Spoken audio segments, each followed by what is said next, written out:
Muko poa? Muko wazima? Nimefurahi kuwaona. Thank you so much.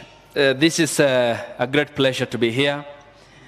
The Citizen Assembly is a forum where we exchange ideas and subject our thoughts to critical analysis in order to better our governance model. That's why you are all here today since morning. And I want to thank you for being part and parcel of this congregation here today, which is historic in many ways, since it's also a reflection of how young Kenyans are taking part in the governance of their country. Their main, of course, objective being holding their leaders to account, and that is in the quest for good governance and to have better service delivery, for since you are a critical party to our country.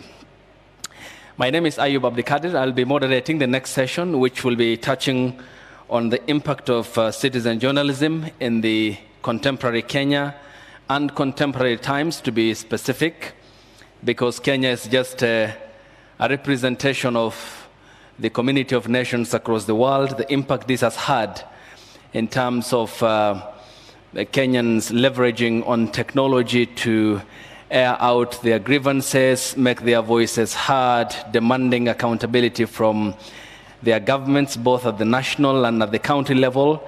And your presence thus here is important and key, and I want to thank you for the patience you have expressed since morning in bracing the cold weather here in the county of Nairobi.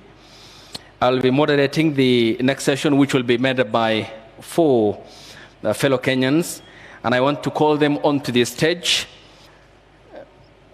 Also with us is Collins Masharia from the Grassroots and Community-Based Journalists. Mr. Masharia, given that you work with the grassroots mobilizers, and young Kenyans appear to be now shifting attention away from the traditional media to now leveraging on the internet and citizen journalism, how has this played a key role in getting your voices heard, especially from an experienced point of view?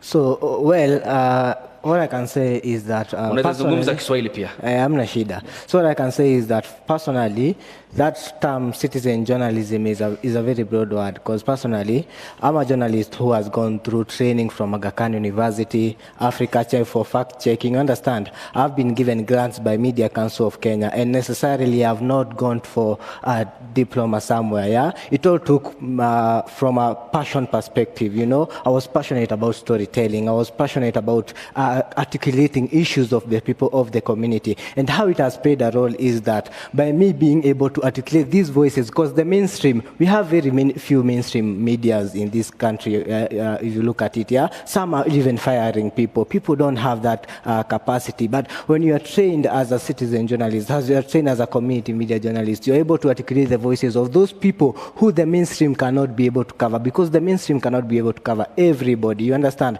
But people have a voice. They want to be heard. People want to be able to articulate their voices. But what the challenges comes in when now people who are not trained on how to be able to differentiate between this particular, what is real and what is fake. That's why I told you, like, I had to go through a training from the Africa Check on fact-checking. I had to go to a training to Aga Khan University on mobile journalism, because that is the tool that people are using to create their voices. It's very easy right now to just take a phone, do a selfie, and just talk about propaganda or anything that you don't understand, yeah? But with these particular tools, people can be able to they can use them for positivity. And with these people who are trained and who are trained, like what the Media Council does, yeah? Training people and getting to people to be able to be aware of what is fake and what is real, can really be able to help. And it is able to amplify so many people's voices, because people have a lot to gather from. You know, when you have a lot of information, you can be able to pick what is true and what is fake. Not the way that the government wanted to control the media, the mainstream media, by saying, you should not be able to cover this,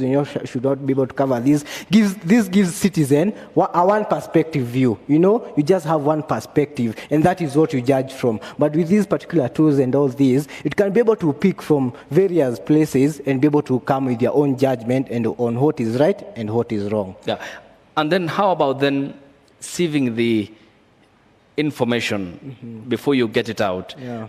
And this is, as you have said, to loosen the government's grip on what the public sees, hears, and reads. But if you have 10 people and they are all putting out information on online platforms, then how about the trustworthiness, one, two, verifiability, and then three, the question of trust and credibility that comes with the mainstream traditional media. How can that be factored in, even as you want to put out that information out? Well, people right now are using mainstream as a verification tool. They are not necessarily using it to get to get information.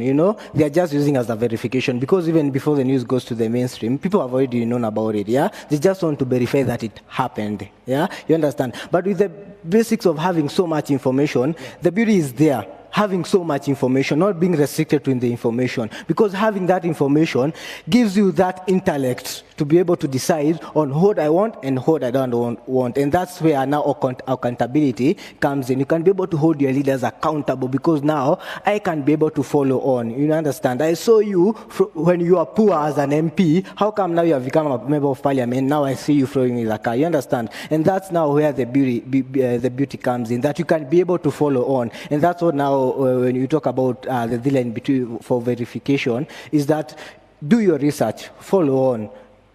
Do your research.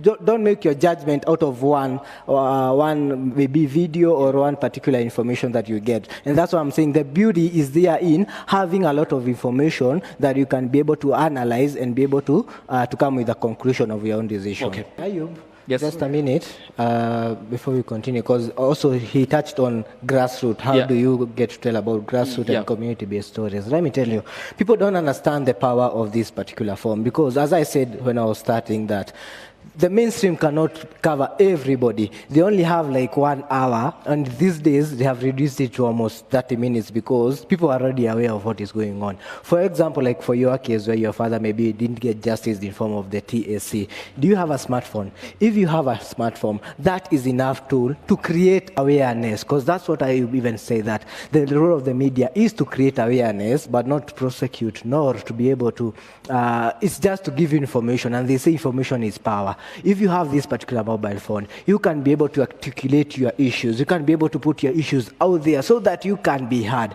And this is because of the notion that we had from forever and from way back, that the power of the mainstream. People forgetting that now with the internet, that's a platform by itself where you can be able to articulate your issues. Take that video, tag TSC. Write your issues there. Say that this person has not been paid. And let me tell you, people who are associated with that particular TSC, they will see, they will hear, and they will maybe, if they're supposed, they will do what they're supposed to be doing. And that is what is called holding people to account. And that is what citizen journalism is here to do, to hold people into accountability. When you are there out there demonstrating, a police officer is arresting you, and you're seeing somebody being facing police brutality. This is your phone. This is your personal gadget. Take that video. A police should not intimidate you. As long as he's doing the right thing, he's not supposed to intimidate you with your phone. Take that, and that is what citizen journalism is here to do. Yeah. And once you tag even TSC or the party that you're seeking solutions from, you can as well tag the media houses on X. I mean, that is picked up from, then follow-up can be done. If you're in a remote area, then our teams will be dispatched, and your story should and must be heard.